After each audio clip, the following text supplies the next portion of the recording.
Proġett li beda minn ħdejn l-Esplora u wasal sa' żona magħrufa bħala tax-Xewkija ġewwa l-Kalkara, wassal sabiex jinaqdu żewġ promenades, dak tal-Kalkara u dak tal-Pirgu, permezz ta' passaġġ pedonali.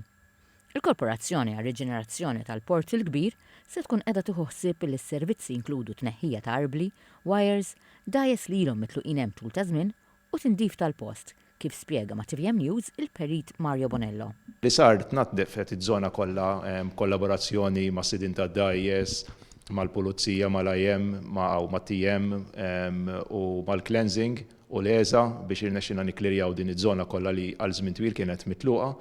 U l-idea hija li nirriġeneraw din l-erja wkoll biex issa naqdu mal-promenad kif kont qed ngħidha taħt il-Birgu li minn hemm tibqa' sejjer l-Birgu u mbagħad tasal saħansitra sal-Isla sa taħt il-Gardjola tal-Isla jkollna 3 km u nofs issa ta' promenad fejn wieħed jista' jippassiġġa bl-iskop li jerġgħu morru id-dajjes b'mod ħafna iktar organizzat wara li nirreġeneraw iż-żona. Għandu servizzi ġodda minn taħt l-art biex xorta nibqgħu nissupplixxu anke servizzi lil min qiegħed jirranġa d-dajjes hemmhekk.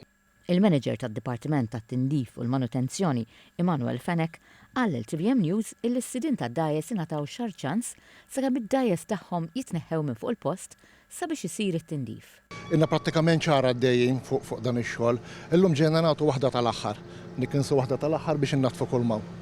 Dan il-proġett inkludi diversi xogħlijiet fosthom pavimentar ġdid, bankijiet ġodda u faċilitajiet oħra b'aċċess aħjar għall-baħar, siġar ġodda fil-waqt li se tiġi implementata wkoll sistema ta' tisqija li tiżgura tisqija effiċjenti ta' żoni ta' pajżaġġ.